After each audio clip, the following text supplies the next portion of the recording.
Après chaque match de l'OM, suivez le débrief Maritima avec The Barber Company Marseille. Votre coiffeur homme et barbier pour tous les styles. The Barber Company Marseille. 2 adresses. Galerie Géant La Valentine et rue Montaigne à Saint-Barnabé. Maritima. Le débrief. Partout dans ce derby du Sud entre l'Olympique de Marseille et l'OGC Nice. Terren Moffi avait ouvert le score à la 13e minute. C'est Jonathan Klaus qui égalisait à la 31e d'un magnifique but d'une reprise de volée pour son retour de blessure et un des tournants du match, notamment avec l'expulsion de Faris Moumbagna dans le temps additionnel de la première période. Malgré cette réduction numérique, l'Olympique de Marseille est passé devant avec un but sur penalty de Pierre-Emerick Aubameyang, mais voilà, les Marseillais se sont fait rejoindre à la 72e par un but de Melvin Barr. Si vous souhaitez nous rejoindre avec Jaco, 04 42 41 36 15, 04 42 41 36 15. Jacques, est-ce que pour toi le résultat nul ce soir est logique, sachant que Nice a mené au score et l'Olympique de Marseille a mené au score? Les deux équipes ont finalement mené au score ce soir. Oui, sur l'ensemble du match, on va dire que c'est logique parce qu'on est à 11 contre 10, mais encore une fois, il y a eu de la grande maladresse. Alors, on va pas parler de l'exploit technique de Aubameyang qui s'est lui procuré, s'il avait marqué, c'était lui qui s'est procuré le but. Mais on peut pas, et on ne doit pas rater des occasions comme a raté Iliman Ndiaye. C'est tout simplement inadmissible et ça aurait pu effectivement nous donner la victoire. Ouais, on va parler notamment de ce raté d'Iliman Ndiaye. On va reparler aussi du retour de Jonathan Klaus. Et voilà, un acteur majeur aussi de cette partie, c'est monsieur l'arbitre Jérémy Pignard. On reviendra sur ces décisions prises. Le carton rouge, est-ce qu'il y avait rouge, deuxième jaune contre Faris Moumbagna? Est-ce qu'il y avait pénalty pour l'Olympique de Marseille? On en parlera avec nos supporters par téléphone. On va accueillir notre premier auditeur qui nous a rejoint. C'est Yves. Salut à toi, Yves. Oui, bonjour l'équipe. Écoutez, c'est des chances d'aller voir Yves, des une première réaction après ce match nul entre l'OM et Nice?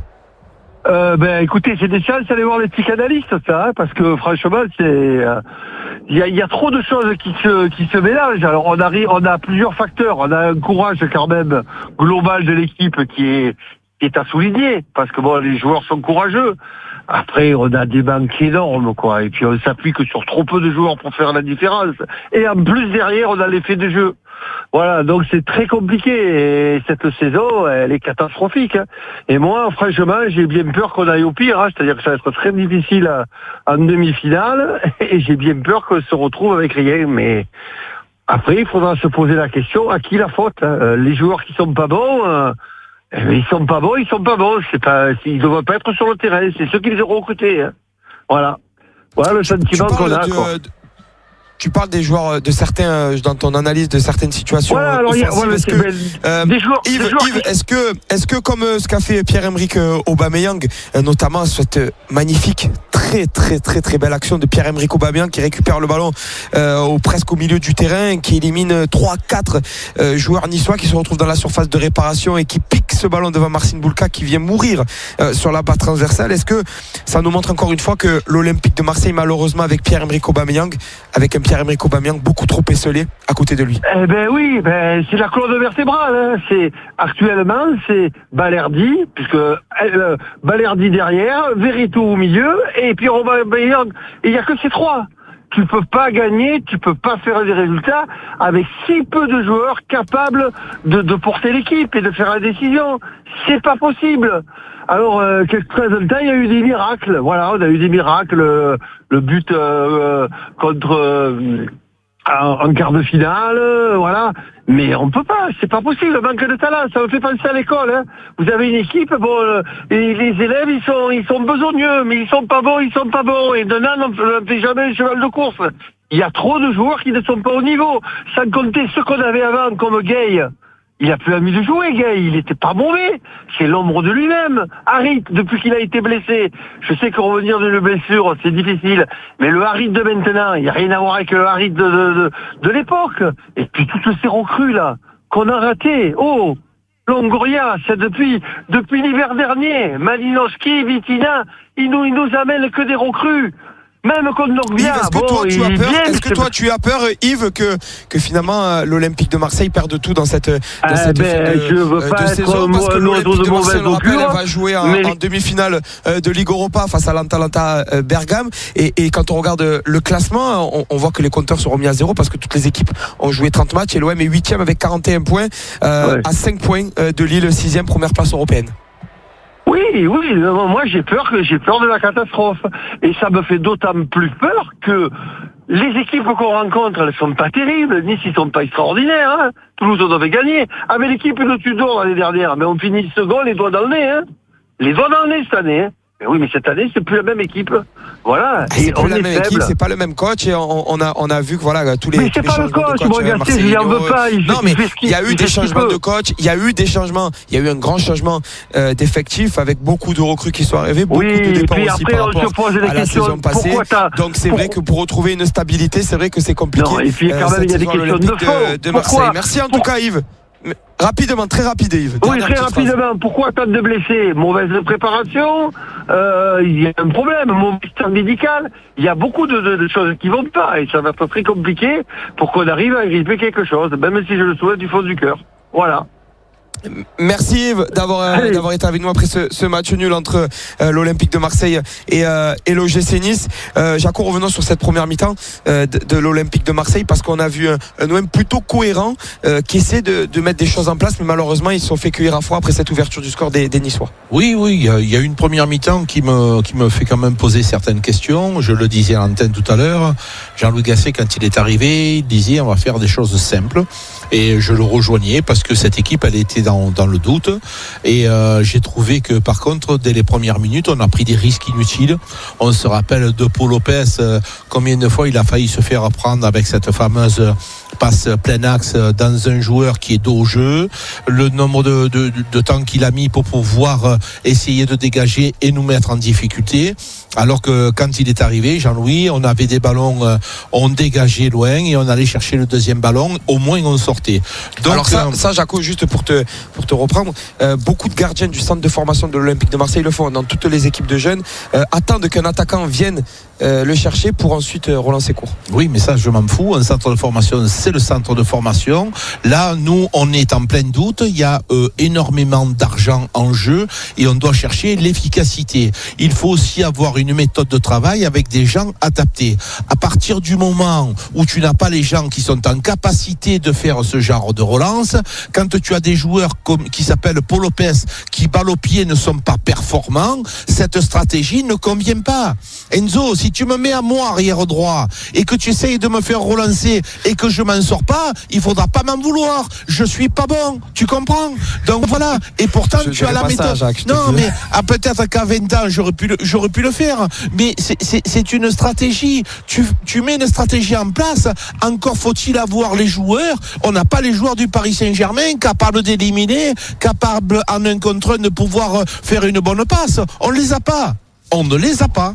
Et on ne les a pas, voilà. On le répète avec Jacques, ces joueurs techniques, en tout cas complémentaires, pour comme le disait Jacques, ressortir d'un espace très très réduit. On va en parler avec Kai qui nous a rejoint par téléphone. Salut à toi, Kai. Bonsoir Enzo, bonsoir Jaco. Kai, une première mi-temps finalement où les Marseillais ne sont pas récompensés parce qu'ils méritent peut-être de revenir à la pause en étant devant.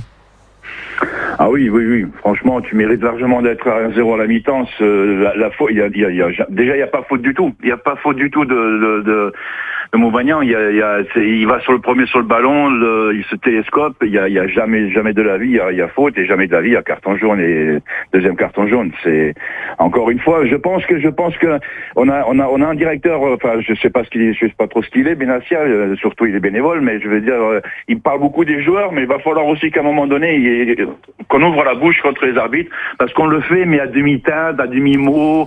Mais voilà, c'est récurrent. On a vu Mehdi Benassia qui est entré dans le vestiaire arbitre pendant la pause. On va parler de la prestation de Jérémy Pignard. Premièrement sur le deuxième carton jaune de Faris Moumbagna. Ton sentiment là-dessus? Ah ouais, pour moi, comme j'ai dit, il y a le premier, d'accord, il y a semelle, carton jaune, mais le deuxième non. Pour moi, il aurait dû Je sais pas, attendre, parce qu'il a attendu quand même un moment. Ensuite, il donne le jaune, il donne le rouge derrière. Non, pour moi, pour moi, ça mérite jamais un carton rouge, ça. Je suis désolé. Jacques, Il nous a ton avis sur cette ça. situation, Jacques? Ben, la situation, elle est, on l'a vu, on l'a revu. On a la chance à Marseille d'avoir des écrans de contrôle pour se rendre compte que monsieur l'arbitre s'est trompé. Et quand on parle d'évolution dans le football, il faudrait à un moment donné pouvoir, dans une conférence de presse d'après-match, pouvoir poser certaines questions à monsieur l'arbitre et qu'il puisse nous répondre avec des images réelles, parce qu'à ce moment-là, il faudrait qu'il nous explique, peut-être nous, aux gens innocents, aux gens incompétents, qu'il y a peut-être des explications, mais moi, personnellement, je ne les ai pas vues. Je pense que quand tu as un arbitre, parce qu'il faut aussi être pédagogue. L'arbitre, c'est aussi sa façon d'arbitrer, elle est là. C'est-à-dire que voir le joueur lui dire, monsieur Mbagna, attention, ce genre de faute mérite un jaune, il reste 2 ou 3 minutes avant la mi-temps, calmez-vous, j'ai pas envie de vous mettre un carton rouge que vous finissiez à 10. On appelle ça un homme intelligent, parce que là, il s'aborde le match. Mais non, là, pour pouvoir faire une crise d'autorité, il nous fait cette erreur. Voilà ce qu'il en est. On rappelle que sur cette action, c'est un deuxième carton jaune et que la VAR ne peut pas intervenir. Oui, Kai. Oui, surtout, justement, j'allais dire, ce qui m'arrange, c'est que la VAR ne peut pas intervenir quand il s'agit d'un match comme ce soir. Moi, je me rappelle l'année dernière un match entre Paris et Nantes où il donne un carton rouge à un Nantais et il revient dessus. Il revient sur le carton jaune. Là, c'est un deuxième carton jaune. Deuxième carton jaune, voilà. La VAR ne peut pas revenir. Est-ce que ça peut être aussi un élément d'amélioration pour la saison prochaine, par exemple, où le VAR pourrait intervenir sur un deuxième carton jaune pour dire à l'arbitre, voilà, il n'y a pas de deuxième carton jaune. En tout cas, le joueur ne mérite pas un deuxième carton jaune. Mais oui, parce que je pense qu'à la VAR, ils n'ont pas besoin de 50 ralentis pour voir ce que nous on a vu. Sur 2 ralentis, on a rapidement vu que ça méritait jamais un jaune. Donc la VAR peut dire annule ton jaune. On en a déjà vu, on a vu avant que la VAR existe, les arbitres annuler des jaunes. Je l'ai vu, que ce soit en Italie, en Allemagne. Je ne crois pas, Kai. Pardon ? Non, Kai, pour te rappeler un petit peu le règlement, la VAR ne peut pas intervenir sur un carton jaune. La VAR peut intervenir sur un rouge, c'est-à-dire un rouge direct. Là, c'est une accumulation de jaunes qui font un rouge. Mais ça, éventuellement, je comprends ce que tu veux dire et tu as entièrement raison. Mais ça sera une nouvelle loi. Pour l'instant, la VAR n'a pas le droit et n'a pas les capacités à dire il n'y a pas jaune. Ils n'en ont pas les possibilités. Passons sur une autre action, messieurs. C'est une autre action importante du match, c'est le penalty accordé pour l'Olympique de Marseille. Pour toi, est-ce qu'il y a penalty, Kai, parce qu'on voit que le ballon est parti mais qu'il y a une grosse semelle? Pour moi, celui-là, il l'aurait pas sifflé. Il l'aurait sifflé. Pour moi, dans les 2 cas, c'était la possibilité. Effectivement, il y a la grosse semelle qui fait que c'est impressionnant et que tu crées au scandale. Tu dis il faut qu'il siffle penalty. Il l'aurait pas sifflé. Je sais pas si. Sincèrement, sur l'action-là, si j'aurais crié au scandale. Maintenant, comme on dit, il y avait quand même cette grosse semelle que je pense qui fait partie de la décision de l'arbitre qui dit qui pense que le joueur niçois doit quand même se retenir, même si sur le coup il veut dégager. Mais pour moi, il n'y a pas scandale de le siffler. Est-ce que cette situation, Jacques, elle montre pas aussi l'incompétence un petit peu de l'arbitre ce soir et que peut-être l'arbitre a perdu le fil du match? Parce qu'on le rappelle, on ne sait pas s'il ne siffle pas penalty, parce que c'est un peu confus. Oui, j'ai pas compris non plus. Il y a un carton jaune qui est mis par l'arbitre et après il va voir les images, puis il siffle penalty. C'est vrai qu'on n'a pas très bien compris au stade. Mais je suis comme toi, j'ai pas bien compris, parce que à partir du moment où tu mets un carton jaune, c'est que tu signales qu'il y a une faute. D'accord ? Jusque-là, on a compris. Donc, après, il va à l'information pour savoir, à la VAR, pour confirmer, il avait déjà sifflé penalty. tu ne peux pas retourner là-dessus. Tu as signalé faute et carton jaune. Dans tous les cas de figure, d'un coup tu dis il n'y a pas pénalty, donc il faut que tu annules le pénalty, la faute et le carton jaune. Donc après, mais même au niveau de la gestuelle, on nous a tous appris quand il y a pénalty, depuis la nuit des temps, il sort de son endroit, de sa télé où il y a la VAR, il court vers le point de pénalty, il montre avec le doigt le point de pénalty. Il montre la VAR également. Voilà, avant, il montre le cadre et il montre le point de pénalty. Et l'ensemble des supporters, l'ensemble des consultants, l'ensemble des journalistes a compris qu'il y avait pénalty. Ben là, monsieur l'arbitre va jusqu'au point de pénalty, il tape sa main sur l'autre main, ça voudrait dire, nous, on a compris que ça voulait dire qu'il y avait un contact. Une semelle. D'accord, il y avait semelle. D'accord, monsieur l'arbitre. C'est du chinois, et ben il faut comprendre le chinois maintenant, je suis désolé. Bon, une décision, on va dire, en défaveur de l'Olympique de Marseille. Ce deuxième carton jaune contre Faris Moumbagna et ce penalty, qui est assez discutable. Kai, est-ce que c'est l'Olympique de Marseille qui perd 2 points ce soir ou est-ce que c'est l'OGC Nice qui perd 2 points? Comment tu te positionnes toi là-dessus? Bon, c'est nous qu'on perd 2 points. Je pense que avec le match de ce soir, on était en 16e de finale ce soir du championnat. Tu avais derrière un 8e, un quart, un demi pour arriver le plus haut possible. Ce soir, tu repères 2 points. C'est pour moi maintenant il te reste, tu as Lens qui arrive derrière. Est-ce que les têtes des joueurs vont être dans ce match-là ou va être déjà à cette demi-finale de jeudi prochain? Je pense, pour moi là, sincèrement, on avait déjà beaucoup de retard, que pour moi l'Europe est définitivement s'il reste cette possibilité, si Paris gagne la Coupe de France, mais bon, c'est avec d'ici on fait beaucoup de bois, je vais dire. Là, je pense que pour moi on perd 2 points ce soir. Mais à l'image de la saison, tu les as perdus ce soir, tu les as perdus un peu à tous les matchs. On a fait 5 victoires, on a fait 5 défaites, peut-être on est parti pour 5 nuls, hein. on fait des séries avec Gasset et du coup, c'est dommage. C'est dommage parce qu'il y avait la place, que ce soit en première mi-temps, même à 10 contre 11, il y avait la place de faire autre chose et malheureusement, il y a ces sorties de Lopez un peu hasardeuses, il y a cette remise en plein axe de Monvilleux sur la tête, sur le dégagement de la tête. Enfin, voilà. C'est un résultat frustrant, et scénario très frustrant pour l'Olympique de Marseille ce soir face à l'OGC Nice. Merci Kai d'avoir été avec nous ce soir sur nos antennes sur Maritima après ce match nul de l'Olympique de Marseille face à l'OGC Nice. On rappelle 2 buts partout. Très rapidement, Jacques, parce qu'on va rebondir sur ce que disait Kai avec 2 matchs importants finalement, la réception de Lens dimanche, la réception de l'Atalanta jeudi prochain. Le match le plus important, c'est lequel? Parce qu'il faudra se positionner au bout d'un moment si on est un membre du staff. Bien sûr que le match le plus important, ce sera à l'Atlanta, puisque ce soir tu as fait un match nul. Le match de l'Atlanta, il peut te propulser éventuellement en finale de Coupe d'Europe. Et ça serait la bonne nouvelle pour l'Olympique de Marseille. Parce qu'en championnat, on a bien compris que ça sera très très compliqué pour l'OM. Même si on en parle régulièrement dans le bar des supporters, il y a des blessés. Il y aura forcément un bilan à tirer au niveau du championnat. Il y a eu beaucoup d'erreurs de commises, beaucoup trop. Beaucoup trop d'erreurs, on le rappelle, dans la gestion, dans le mercato, voilà. Toutes ces erreurs-là que l'Olympique de Marseille paye un petit peu ce match face à Lens. Ça sera 21h et ça sera suivi bien sûr sur Maritima. Là, on va continuer ce débrief tranquillement avec Najib qui nous a rejoint au standard. Bonsoir à toi Najib. Bonsoir à vous.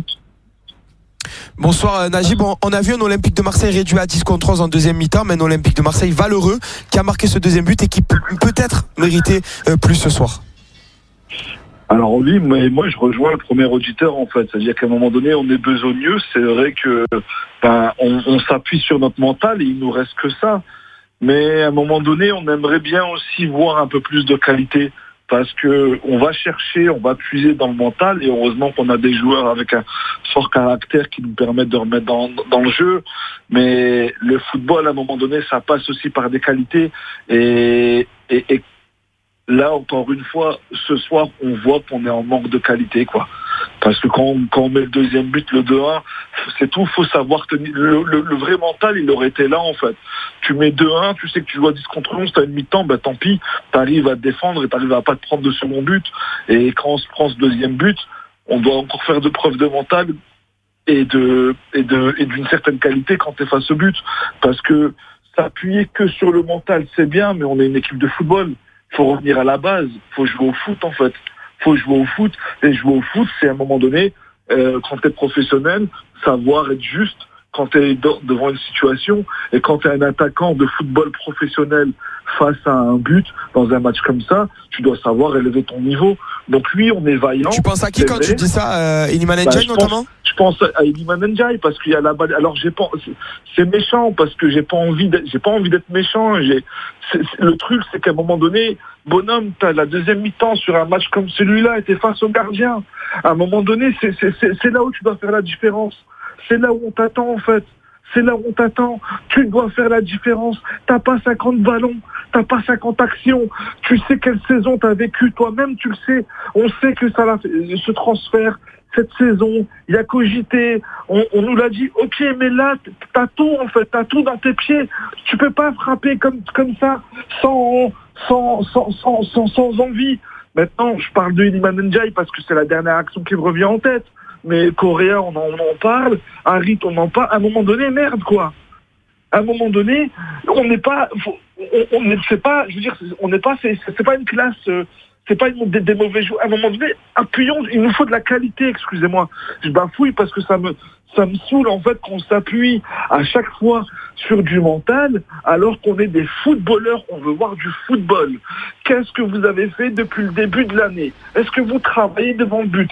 Quel joueur a évolué? On arrive à la fin du championnat, entre juin et là, juin 2024, qui a évolué? On voit pas en fait, on voit pas de qualité. C'est ce qu'on dit finalement, hein, Najib, depuis à chaque fin de débrief ou même dans les émissions quotidiennes sur Maritima dans le bar des supporters, cette qualité technique qui manque actuellement à l'Olympique de Marseille. Mais pour rester sur le cas Iliman Ndiaye, Jacques, c'est vrai que ce soir l'international sénégalais, il a vu l'opportunité de retourner un petit peu la tendance contre lui, parce qu'on l'a vu quand il est rentré, beaucoup de personnes l'ont sifflé ce soir. Oui, Iliman Ndiaye, c'est impressionnant, son manque de progression. Justement, Najib nous en parlait. C'est un joueur que l'on a recruté pour sa technique, et on voit régulièrement son défaut, et il ne l'a pas travaillé. Tu l'as vu, tu le sais, Enzo. Pardon, quand tu as des jeunes enfants à entraîner, il faut leur apprendre à lever la tête pour une prise d'information quelle qu'elle soit. Tu reçois le ballon, le contrôle, tu fais une passe, tu dois savoir à qui tu l'envoies, tu t'informes avant de recevoir, tu t'informes après, mais dans tous les cas tu t'informes. Là, sur cette action-là, il doit partir au but, il doit lever la tête pour savoir où se situe le gardien, et à ce moment-là, avec son plat de pied, il place le ballon. Et bien lui non, malheureusement, il n'a pas l'information, donc il est capable de s'empêtrer dans le poteau. À un moment donné, si tu ne lèves pas la tête, tu es en train de nous saouler. Voilà, tu comprends ça? Tu nous saoules. Maintenant, stop, c'est plus possible. Ouais, Najib, tu veux rajouter quelque chose? Oui, Jacques, moi je te rejoins parfaitement. Ça veut dire que j'ai pas l'impression, en fait, qu'il prend le degré de l'importance, tu sais. J'ai pas l'impression qu'il y a conscience de l'importance de l'action. Tu sais très bien que dans un match de football, t'as quelques occasions, t'en as pas 50 000, et le peu que tu as, tu dois savoir les transformer. Et il y a autre chose, si tu me permets, Enzo, on n'est pas revenu sur la patinage artistique en première mi-temps. On a des joueurs qui glissent. Mais si tu glisses justement, comme ça, sincèrement, Najib, ce n'est pas la première fois qu'on voit les Marseillais glisser. Si c'est la première fois, on peut mettre ça sur le coup peut-être de la pelouse trop mouillée, mais c'est vrai qu'à chaque fois qu'on est à domicile, les Marseillais glissent. On est bien d'accord que ça démontre quand même quelque chose de bizarre sur l'application. Vous êtes des professionnels de la radio. Avant de faire votre émission, vous faites un check-up, vous contrôlez. Est-ce qu'il y a tous les branchements? Est-ce qu'il y a tout le matériel? Moi, dans mon métier, je suis professionnel. Avant de faire quelque chose, je dois vérifier. Mais eux, ce sont des footballeurs professionnels. Avant de jouer, j'espère quand même qu'ils vont repérer le terrain. Quel est l'état de la pelouse? Quel est le meilleur équipement que je vais devoir sortir? Est-ce que c'est normal qu'en début du match, tu glisses? Si tu glisses, je suis désolé, ça démontre quand même, à un moment donné, un manque d'implication dans la préparation du match. Et ce sont ces tout petits manques d'implication que tu continues depuis le début de la saison qui font qu'on arrive à cette saison catastrophique, en fait. Parce que moi, quand je regarde le match au début et que je les vois glisser, je me dis, mais c'est une blague en fait. C'est une blague. Ça veut dire qu'il n'y a personne qui prépare le match. Il n'y a personne qui vient vous dire, attention les gars, la pelouse, elle est de ce type-là, donc il faut mettre cet équipement-là. En fait, à un moment donné, c'est quoi être professionnel? C'est ce que tu dis, Najib. Je ne sais pas si ça manque quelque chose d'implication, parce qu'il faut qu'on se le dise, ce sont des joueurs professionnels et ils le savent, l'importance qu'a de se bien cramponner. Mais c'est vrai qu'on peut se poser la question sur aussi la pelouse, est-ce qu'elle n'est pas un peu trop arrosée? Jacques le dit régulièrement aussi dans les directs et dans les retransmissions. Merci Najib d'avoir été avec nous, d'avoir réagi sur Maritima après ce match nul de l'Olympique de Marseille. On le rappelle, 04 42 41 36 15 pour nous appeler, pour réagir à chaque fin de match dans les débriefs du bar des supporters. Jaco, on va parler d'un autre joueur. On en parlait d'Iliman Ndiaye, on a parlé de Pierre-Emerick Aubameyang. On va parler d'un autre joueur, c'est Paul Lopez. Il devait entre guillemets se racheter un petit peu, Paul Lopez, après son match de dimanche. Est-ce que tu penses qu'il est fautif, Paul Lopez, sur ce but niçois, le premier notamment? Le premier. Le deuxième. Le premier, il n'y a pas une sortie exceptionnelle. Il y a une sortie comme un gardien de hand, même si c'est pas sa faute, il fait partie des fautifs, comme peut l'être Samuel Gigot. 70-30, 80-20, mais malgré tout, il n'est pas irréprochable. Par contre, sur le deuxième but, excuse-moi Enzo, il ne pousse pas. C'est un gardien très grand. Qui a avec ses mains et son bras, qui peut aller très très loin au niveau du développement. Malheureusement, quand Barre arrive, il est capable de prendre le temps de faire une reprise de volée, et ça va au ras du poteau, et il n'arrive pas à pousser sur ses jambes. Ce n'est pas la première fois. Alors au niveau aérien, on le sait, il n'est pas bon, et au sol maintenant, il est moyen. Donc moyen plus mauvais, à un moment donné, il faut se poser des bonnes questions. Je vous dis sincèrement, les gars, je vous le dis tranquillement, on ne pourra pas la saison prochaine continuer avec Paul Lopez. Si tu veux aller loin dans le championnat, il faut avoir un défenseur central comme peut l'être Mbemba et Balerdi, pas Gigot. Tu ne peux pas avoir Paul Lopez, tu ne peux pas l'avoir Iliman Ndiaye. C'est pas possible. C'est complètement insuffisant. On va continuer de parler de Paul Lopez avec Abdel qui nous a rejoint au standard. Salut Abdel, bonsoir à toi. Oui, bonsoir Enzo. Écoute, c'est vrai. Abdel, pour continuer sur Paul Lopez, est-ce que il est fautif sur ce deuxième but des Niçois? Oui, il fait toujours des sorties hasardeuses, déjà pour les relances, vous en avez parlé tout à l'heure. Chaque fois qu'il relance, c'est relance en plein axe, et il attend, on dirait un toréador. Et à un moment donné, stop, quoi, parce que tout le monde tremble. À un moment donné, il faut jouer de l'avant, il ralentit le jeu. C'est-à-dire que des fois tu es dans des positions un petit peu offensives, s'il relance, tu peux prendre le dessus. Là, il ralentit le jeu, c'est-à-dire que le mec, il donne l'avantage à l'équipe adverse. À un moment donné, stop. Contre Toulouse, c'est pour lui. Là, on a failli se prendre un truc, c'est pour lui. À un moment donné, stop. Mais je voulais pas parler de Paul Lopez, mais lui, il me gonfle. C'est un truc de fou, je suis désolé. J'ai pas l'habitude, moi, de dénigrer les joueurs. Abdel, pour faire un petit peu l'avocat, et essayer de faire l'avocat de Paul Lopez et de voir un petit peu et d'analyser ce deuxième but contre les Marseillais, est-ce qu'aussi on peut pas mettre la faute sur la défense marseillaise, sur cette tête un petit peu dans l'axe de Amir Murillo et la défense marseillaise qui ne monte pas assez vite sur le porteur Melvin Barr? Non, mais c'est sûr, de toute manière c'est collectif, on est dans un sport collectif. Bien sûr que quand une défaite elle se fait, elle est collective, quand tu fais une victoire c'est collectif aussi. On remet pas ça en question. Simplement ce qu'il y a, c'est que c'est le dernier rempart. Lui, il doit mettre en confiance toute sa défense, il doit mettre en confiance ses attaquants, il doit mettre en confiance toute l'équipe. C'est ça le truc. Il n'y a pas de truc. Après, à un moment donné, c'est vrai, si tu prends Benfica, il fait le match de l'année. Heureusement.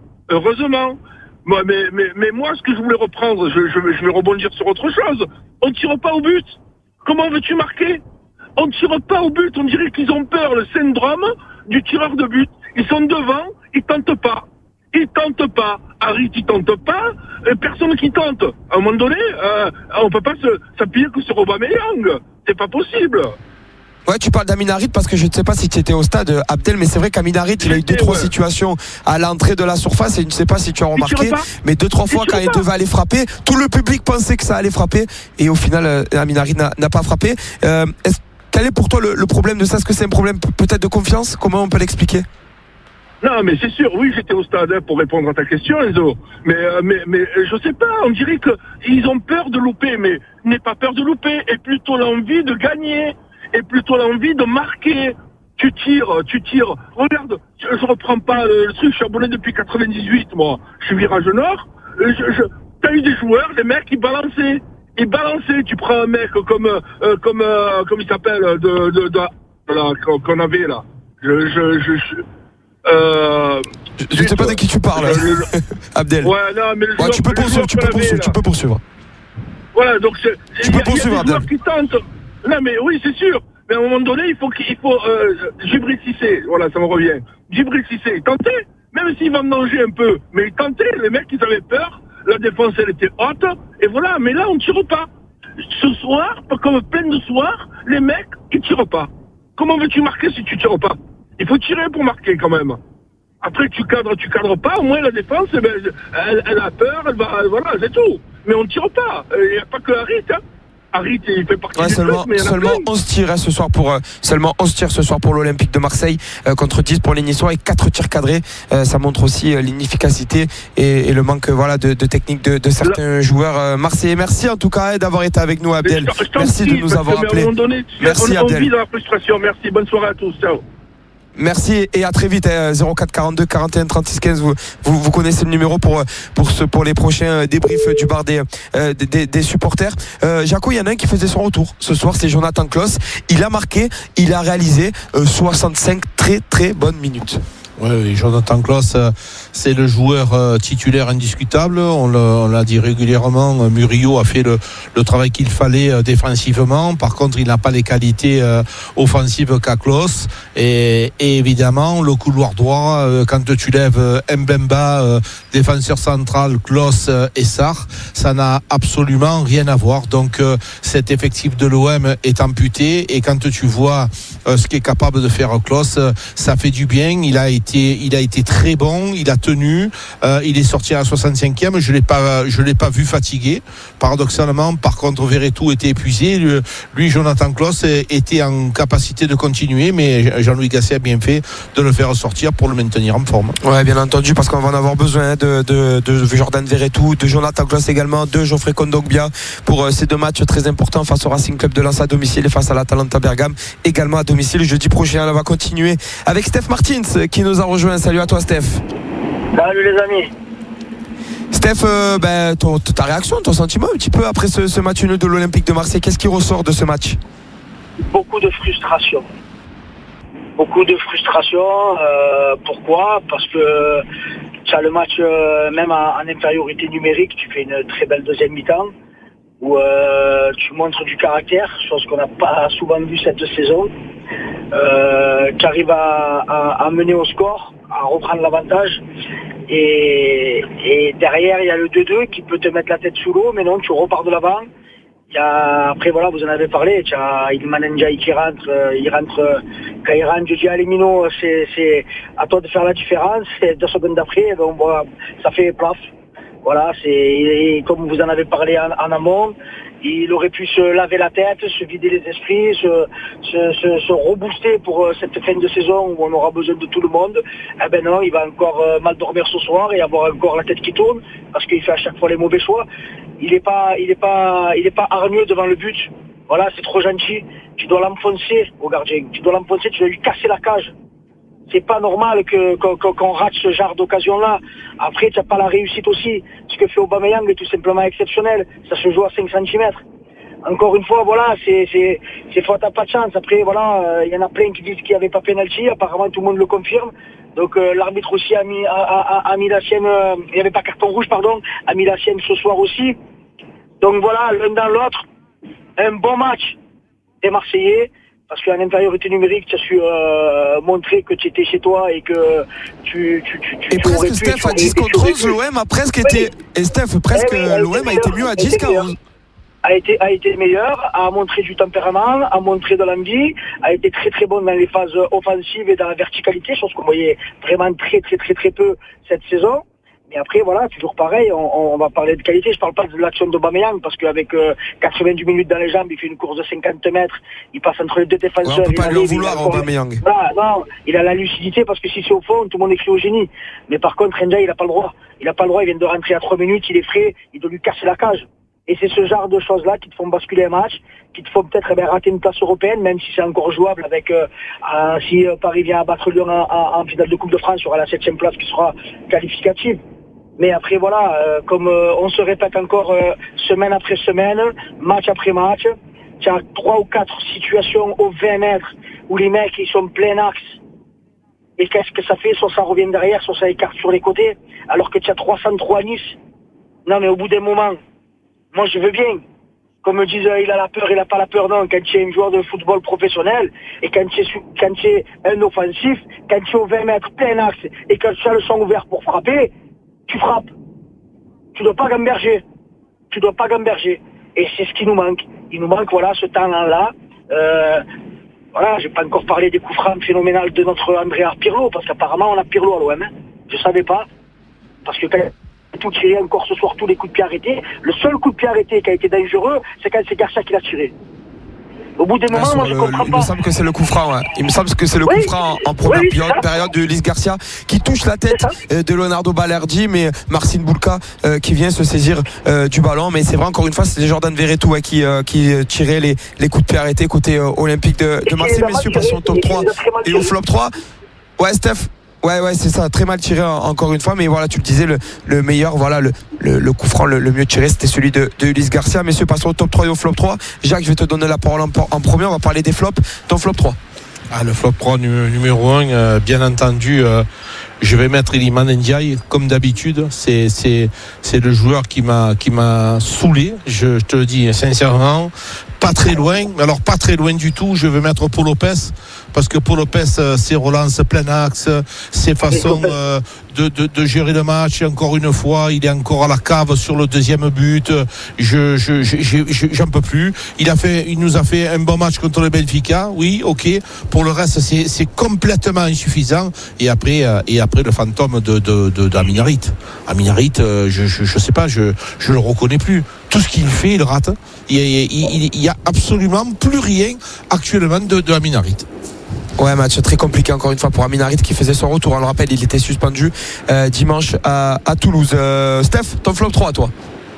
Numéro 1, Verretou. Énormément de pertes de balles, de jeu vers l'arrière, aucune prise de risque, aucune initiative.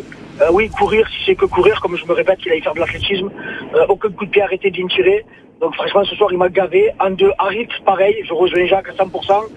Et en 3, j'hésitais entre Garcia, que j'ai trouvé un peu fragile sur son côté gauche, mais sincèrement Lopez mérite d'être dans les flops ce soir. Et que dire de sa relance sur le Niçois, que Moindou se prenne but. Au bout des moments, il va falloir arrêter les conneries. On dirait qu'ils ne travaillent pas la vidéo. Ils travaillent pas la vidéo, les mecs, c'est pas possible. Parce que quand tu travailles la vidéo, normalement tu reproduis pas les erreurs que tu fais. Et on reproduit match après match les mêmes bêtises sur les coups francs, les mêmes bêtises sur les centres de frappe aux 18 mètres, aux 20 mètres, les mêmes bêtises avec les relances de ton gardien. Donc j'ai l'impression qu'ils ne doivent pas travailler à l'entraînement, c'est pas possible. Allez Steph, calme-toi un petit peu et parle-nous de tes top 3, les 3 joueurs un petit peu que tu as trouvé au-dessus du lot ce soir. Ce que j'ai trouvé au-dessus du lot ce soir, je vais te mettre Aubameyang, Canclos qui a fait 65 minutes de très haut niveau et un but tout simplement exceptionnel. Et après j'en mettrai 4, je mettrai Balerdi et Kondogbia que j'ai bien aimé ce soir. Ouais, toujours pareil, finalement dans ces top 3, les joueurs qui ne déçoivent pour le moment jamais, Jacques. C'est exactement les mêmes, hein. Ils sont écrits, je peux pas tricher, je les ai écrits tout à l'heure, donc je rejoins Steph. Aubameyang, Balerdi et Klose, c'est les joueurs qui nous font vibrer, c'est les joueurs qui nous font plaisir, c'est des masterclass. Si on pouvait avoir 70% de l'équipe avec leur qualité et leur physique, on n'en serait peut-être pas là. Steph, match important dimanche, mais un autre match important c'est jeudi face à l'Atalanta. Est-ce qu'il faut reposer les cadres dimanche, notamment Aubameyang, notamment Balerdi, notamment Kondogbia, de quel côté tu te positionnes toi? Non, tu es obligé de jouer le championnat à fond parce que voilà, comme on l'a dit en amont, il y a peut-être une 7e place qui pourra décrocher une place européenne. Tu es qu'à 1 point de lance, si je dis pas de bêtises, et à 5 points du 6e, donc du 5e, pardon. Donc non, il faut continuer, il faut jouer les matchs, c'est une belle affiche à faire. Et si tu joues avec le même état d'esprit et avec le même engagement que tu as mis ce soir, sincèrement, tu peux battre Lens et ça te sera que de bon augure pour pouvoir arriver vraiment gonflé à bloc face à l'Atalanta. Parce que si tu fais tes cadres et que tu perds 3-0, dans quel état d'esprit tu arrives, je dis. Elle est là la problématique. Ce soir, tu peux sortir avec quand même, je suis Jean-Louis Gassier, je dis les gars, il y a faute, t'as pas de chance. Mais bravo, vous avez fait un match, ce soir un match d'homme. À part quelques joueurs qui ont été en deçà, il faudra les prendre en individuel. Mais ce soir, on a vu du ballon. On a vu ce qu'on voyait rarement. Donc, la chance, elle a pas tombé de notre côté. Et sachant que l'Olympique de Marseille ne va pas jouer face à une équipe de Lens à 100% pleine confiance, parce que sur les 5 derniers matchs, Lens s'est imposé une seule fois, 3 défaites et un match nul, notamment une défaite face à Metz, un match nul face au Havre, et une défaite face à Lille. Donc c'est un Lens prenable. Voilà comment appeler ça dans le contexte actuel pour l'Olympique de Marseille, le Racing Club de Lens. Merci Steph d'avoir réagi après ce match de l'Olympique de Marseille. Merci et à très vite, bien entendu. Jacques, voilà ton avis sur la même question. Toi, comment tu te positionnerais? Il faut faire souffler ou au contraire, comme le dit Steph, parce que c'est intelligent ce que nous dit Steph, repartir après Lens avec un plein de confiance pour jouer face à l'Atalanta? Oui, je rejoins Steph. Ça peut être une idée. Par contre, actuellement, il faut regarder ce qui se passe à l'OM, c'est-à-dire la fatigue physique, la fatigue mentale. Et s'il y a des besoins de souffler certains cadres, il faut les faire souffler pour pouvoir essayer d'aller au bout de cette compétition qui nous ferait rêver. Je pense que Lens est en difficulté. Maintenant, c'est vrai que se passer de Pierre-Emerick Aubameyang, c'est très très difficile. Donc, il y aura encore un dilemme à Jean-Louis Gasset. Il va falloir qu'il nous dénoue un peu tout ça.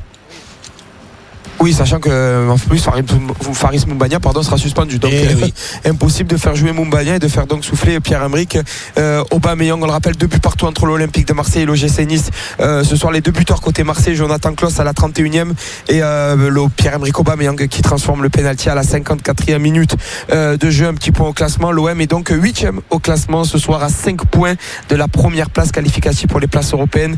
5 points de Lens qui a 46 points. Ça sera le futur adversaire de l'Olympique de Marseille, ici même au Vélodrome, dimanche soir à 21h. Merci Jaco pour cette soirée sur Maritima. Merci Enzo, bonne soirée à tout le monde. Merci à tous de nous avoir suivis, et voilà, on se quitte donc après ce match nul des Marseillais, 2 buts partout face à l'OGC Nice. Excellente fin de soirée sur Maritima. Pour Luis Enrique, est-ce qu'il va aller provoquer le centre? Ça arrive jusqu'à Klaus, la frappe de Klaus, et ça va au fond, Jonathan Klaus est de retour. Juninho is back. Oui, mesdames, messieurs. Oh là là, on se posait la question. On disait il y a 1 minute, Jonathan Klaus est dans la gestion, il ne peut pas prendre de risque. Contrôle et frappe enchaînée du numéro 7 de l'Olympique de Marseille qui fête son but devant le virage sud. Allez Jaco. Allez mon poulet. Allez Pierre-Emerick Aubameyang. Le Vélodrome est avec toi. Vas-y mon petit. Mets-le au fond. Marque le 2e but de l'Olympique de Marseille. La concentration de l'international gabonais Pierre-Emerick Aubameyang qui n'a pas tiré, je le rappelle, lors de la séance de tir au but. C'est parti, ça va au fond,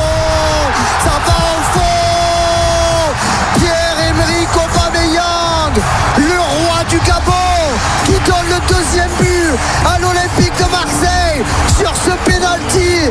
Merci au roi du Gabon de marquer encore et toujours.